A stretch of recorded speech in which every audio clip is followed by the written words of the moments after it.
নমস্কাৰ, এটা নতুন ভিডিঅ'লৈ আপোনালোকক পুনৰবাৰ স্বাগতম জনাইছোঁ। আশা কৰোঁ আপোনালোক সকলো ভালে কুশলে আছে আৰু আপোনালোকৰ আশীৰ্বাদত মৰম চেনেহৰ মাজত ময়ো আছোঁ ভালে কুশলে এতিয়ালৈকে। আৰু আজিৰ পৰা ভিডিঅ'টো চাগে চাউণ্ডবোৰ কিমান ক্লিয়াৰ পায় মই নাজানো, কাৰণ ইমান দিন এই 4-5 মাহে মানে ফেন নিদিয়াকৈ মই ভিডিঅ' বনাবলৈ পাৰিছিলোঁ। এতিয়া গৰম বেছি, যোৱাকালি এটা ভিডিঅ' বনালোঁ, আপোনালোকে দেখিছেনে গোটেই অৱস্থা ঘামি জামি অৱস্থা নাই, কাৰণ সেই 10-15 মিনিট সময় মানে ফেন নিদিয়াকৈ আছিলে, একদম বহুত গৰম লাগে। আৰু মই ভিডিঅ'টো বনাওঁতে বৰ বেছি সময় নলওঁ আচলতে, কাৰণ মই আপোনালোকে জানেই যে মই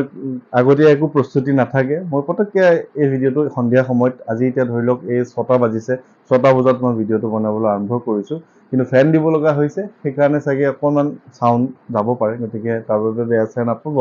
আৰু আজি যিটো ভিডিঅ' বনাব ওলাইছোঁ, এই ভিডিঅ'টো হয়তো কোনোবা নহয় কোনোবা এজনক হয়তো মনত আঘাত দিব পাৰে, কিন্তু মই আঘাত দিয়াৰ উদ্দেশ্য আচলতে একেবাৰে নাই। কিন্তু মই এইখিনিতে এটা কথা ক'ব বিচাৰিম যে কি কাৰণে এই ভিডিঅ'টো বনাইছোঁ, কাৰণ বিভিন্নজন লোকে বিভিন্ন ধৰণে মোক যোগাযোগ কৰি থাকে। দিনটোত কিমান ফোন আপুনি মানে হিচাপ নাই, মানে ধৰি লওক 100ৰ অধিক ফোন মই আজিও পাই থাকোঁ, বা ঠিক তেনেকৈ 100ৰ অধিক মোৰ মেছেজ আহে। কিন্তু আপোনালোকে এইটো একেবাৰে কেতিয়াও ভাবি নল'ব যে আপুনি মোক এটা মেছেজ দিছে, সেই মেছেজটোৰ মানে উত্তৰটো দিবলৈ মই মোবাইলটো হাততে লৈ বহি আছোঁ, আপুনি সুধিলেই মই কিবা এটা উত্তৰ দিব পাৰিম, বা পিছৰ দিনাই যে মই উত্তৰটো দিব পাৰিম, তেনেকুৱা ধৰণৰ কথা নাই। কাৰণ এনেকুৱা ধৰণৰ কিছুমান কথা হয় যে সিদিনা মাজতে পৰহি দিনা এজন লোকে মোক এনেকৈ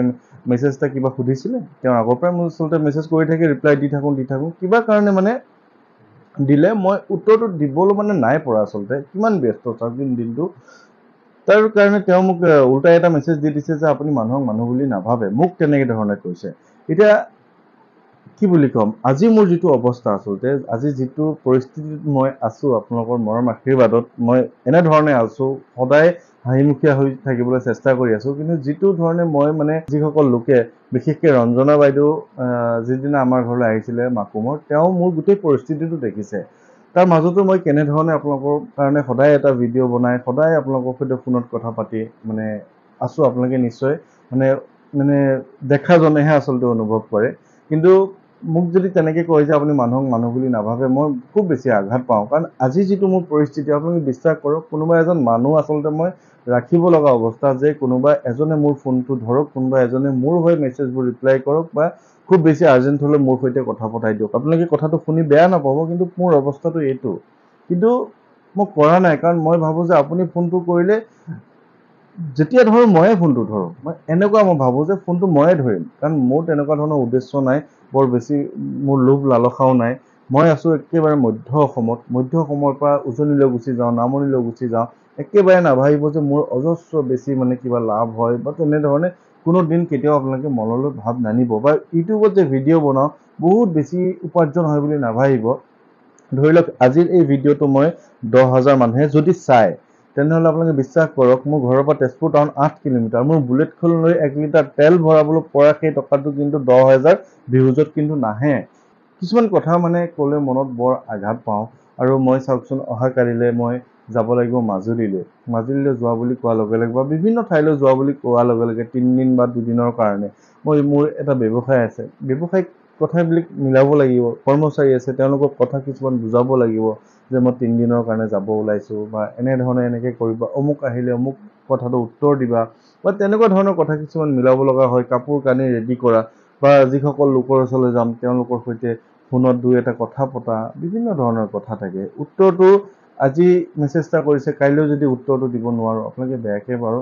কোৱাটো মই ভাবোঁ উচিত নহয়। আৰু তেনেকুৱা ধৰণৰ মানসিকতা লৈ আচলতে মোক মেছেজ একেবাৰেই নকৰিব, কাৰণ মই তেনেকুৱা নহয়, অলপমান কথাতে মই আঘাত পাওঁ। আৰু সেইকাৰণে মই কেতিয়াবা ভাবোঁ যে এইবোৰ কথা মই একেবাৰে বন্ধ কৰি দিয়াটোৱেই উচিত হ'ব। যদি কোনো লোকৰ নিমন্ত্ৰণ থাকে, আপোনালোকে মোক নিমন্ত্ৰণ দিব। অন্য কিছুমান কথাত যদি আপোনালোকে মোক সুধিব লগা থাকে, আপোনালোকে মোৰ এড্ৰেছ দিয়া আছে, আপোনালোকে আহিব, আহি মোৰ লগত কথা পাতিব যদি মই থাকোঁ, নহ'লেতো ধৰি লওক নাপাবই। কাৰণ সেইকাৰণে মই এতিয়া কৈ দিছোঁ যে 3 দিনৰ কাৰণে মাজুলী যাম।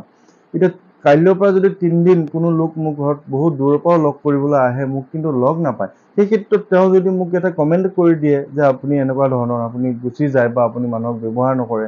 বহুত ধৰণৰ কথা চম্ভালিব লগা হৈ যায়, যে মানে ৰাজহুৱা জীৱনটো ইমান বেছি সহজ আচলতে নহয়। মই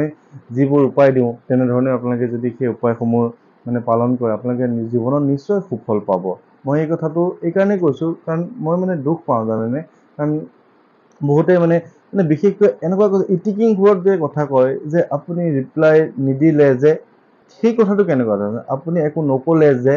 এই এই যে শব্দটো লিখি দিয়াটো মানে মই যেন আপোনাৰ কাৰণেহে ৰৈ আছোঁ এই কথাটোৱে আপুনি বুজাইছে যে মই ৰৈ আছোঁ আপুনি মেছেজ এটা দিব মই উত্তৰটো দিম আচলতে তেনেকুৱা ধৰণৰ কথা নাই মই বহুত কষ্ট কৰিছোঁ জানেনে ভাবিব নোৱাৰা কষ্ট মানে কেতিয়াবা চকুৰ টোপনি চকুতে থাকি যায় কিন্তু তাৰ মাজতো আপোনালোকৰ কাৰণে এইখিনি কষ্ট কৰোঁ গতিকে মই ভাবোঁ যে কেতিয়াবা নহয় কেতিয়াবা এই যাত্ৰাটো মই বন্ধ কৰিম এই কথাখিনি কোৱাৰ কাৰণেও আপোনালোকে মনত একেবাৰে আঘাত নাপাব ময়ো সেইটো হ'লেও মোৰ মনত দুখ পাম কাৰণ মোৰ মনৰ অনুভৱটোহে আপোনালোকক এতিয়া এই যে মাজুলীলৈ যাম মাজুলী যোৱাৰ পিছতে আপোনালোকে বিশ্বাস কৰিব যে মাজুলী যোৱাৰ পিছতে মই এজন লোকৰ নিমন্ত্ৰণৰ বাবে মই ডিব্ৰুগড়লৈ যাম ডিব্ৰুগড়লৈ কিয় যাম চাওক এতিয়া ডিব্ৰুগড় যিগৰাকী বাইদেউ সেই বাইদেউগৰাকীয়ে মোক নিমন্ত্ৰণ কৰিবলৈ ফোন কৰি মেছেজ দি তেওঁ মোক নোৱাৰিলে গম পায়নে তেওঁ কোনোবা চিনাকি মানুহ আছিলে তেজপুৰলৈ তেওঁ ফোন কৰিছে সেই তেজপুৰৰ মানুহজন তেজপুৰখনো কিমান ডাঙৰ তেওঁ মোক ডাইৰেক্টলি চিনি নাপায় তেওঁ বেলেগ এজনক ফোন কৰি বেলেগ এজনৰ পৰা আকৌ বেলেগ এজনৰ লগত যোগাযোগ কৰি তাৰপিছত আজি ৰাতিপুৱা মোৰ ওচৰলৈ আহিছে আৰু সেই নিমন্ত্ৰণটো তেওঁ মই কথাখিনি বুজি পায়ে অহা 24 মে তাৰিখে মই ডিব্ৰুগড়ৰ নিমন্ত্ৰণটো ৰাখিব লগা হৈছে কাৰণ চাওক মানুহে ফোন কৰি মোক নাই পোৱা মেছেজ কৰি নাই পোৱা কিন্তু মোৰ প্ৰতি আন্তৰিকতাখিনি তেওঁৰ আছে শ্ৰদ্ধাখিনি আছে তেওঁ বুজি পাইছে যে কিবা কাৰণে তেওঁ হয়তো ব্যস্ত থাকিব যাৰ কাৰণে মানে উপায় নাপায় তেওঁ মানে এনেধৰণে মানে পাক লগাই আহি হ'লেও মোৰ ঘৰ পাইছেহি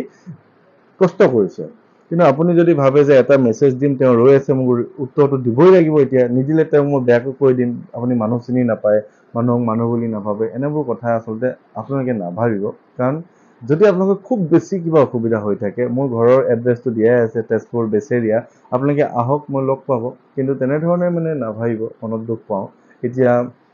অলপ বেছিয়ে ক'লোঁ নেকি বাৰু বেয়া নাপাব অহাকালিলৈ মাজুলীলৈ যাম মাজুলী যোৱা কথাটো কৈয়ে আছোঁ আপোনালোকক মাজুলী নিমন্ত্ৰণসমূহ ইতিমধ্যে মই ল'লোঁ মাজুলী সোমবাৰ মঙলবাৰ বুধবাৰে মই ঘূৰি আহিম গতিকে মাজুলী যিমানখিনি নিমন্ত্ৰণ ল'ব লগা আছিলে মই ইমান দিন আগৰ পৰা কৈ আছিলোঁ যিহেতু তেওঁলোকৰ সৈতে যোগাযোগ হ'ল কথা পাতিছোঁ তেওঁলোকৰ ওচৰলৈ যাম গতিকে হনুমানজীৰ প্ৰচাৰ খুব কম আছিলে কাৰণ অসমৰ বাহিৰত আপুনি দিল্লী চাওক মুম্বাই চাওক বা বিভিন্ন ধৰণৰ গুজৰাট চাওক বিহাৰ চাওক হাৰিয়ানা চাওক বিভিন্ন ঠাইত হনুমানজীৰ যিটো প্ৰচাৰ ৰাজস্থান চাওক আমাৰ ইয়াতে কম আছিল কিন্তু তেওঁলোকে জানিছিলে যে হনুমানজীয়ে আমাক বহু ক্ষেত্ৰত সহায় কৰে আৰু হনুমান চালিচাখনত লিখা আছে জানেনে অৰ দেৱতা চিত্ত নধৰই হনুমত সেই সৰ্ব সুখ কৰে মানে আৰু যদি দেৱ দেৱতা আপুনি ইচ্ছা নকৰে মাতিবলৈ বা পূজা কৰিবলৈ তেওঁলোকক আপুনি নামাতিলেও হ'ব হনুমত সেই সৰ্ব সুখ কৰে হনুমানেই আপোনাৰ জীৱনৰ সকলোখিনি সুখ সমৃদ্ধি তেওঁ দিব পাৰে বা সকলো ধৰণৰ সংকট তেওঁ আঁতৰাই দিব কাৰণ তেওঁ হৈছে সংকট মোচন এতিয়া আপোনালোকে এইটো যে সংকল্প লৈ আপুনি হিচাপ কৰি থাকে 3 দিন গ'ল 2 দিন গ'ল একো ভাল ফল নাপালোঁ দেখোন এই ধৰণৰ কথাবোৰ আচলতে উচিত নহয় আপুনি ভগৱানৰ পৰা কিবা এটা বিচাৰিছে স্বাৰ্থতে বিচাৰিছে কিন্তু বিচৰা সময়খিনিত আপুনি হিচাপ কৰি নাথাকিব যে মই কেতিয়া পাম কি পাম কেতিয়া দিব তেওঁ আপোনাক তেওঁ দিবই আপুনি বিচাৰিছে এতিয়া তেওঁ আপোনাক দিবই কিন্তু মনলৈ সেনেকুৱা ধৰণৰ কথাবিলাক নানিব আপোনাৰ নিশ্চয় ভাল হ'ব কাৰণ ইমানবোৰ মানুহ লগ পাইছোঁ আপোনালোকে নিশ্চয় কমেণ্টবিলাকত গম পায় সকলোৱে লিখিয়ে দিয়ে তেওঁলোকৰ সুফল পাইছে তেওঁলোকে বিভিন্ন ধৰণৰ ফলাফল লাভ কৰিছে হনুমানজীক চালিচা পঢ়িয়ে হওক তেওঁৰ ওচৰলৈ গৈ হওক মন্দিৰত ধূপ এডাল জ্বলাই হওক বা মোৰ দ্বাৰাই হওক বিভিন্ন ধৰণে সুফল তেওঁলোকে কিন্তু পাইছে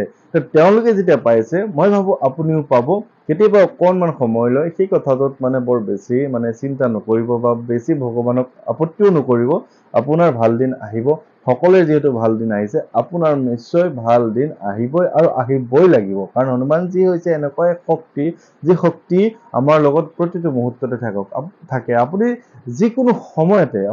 আপুনি মাতক জয় হনুমান কওক জয় শ্ৰীৰাম কওক তেখেতে আপোনাৰ বিপদৰ সেই চূড়ান্ত বিপদৰ সময়ত আপোনাক ওচৰত থিয় দিবই দিব কাৰণ আপোনাৰ সেই ভক্তিখিনি হ'ব লাগিব একেবাৰে পৰিষ্কাৰ ভক্তিখিনি হ'ব লাগিব নিস্বাৰ্থ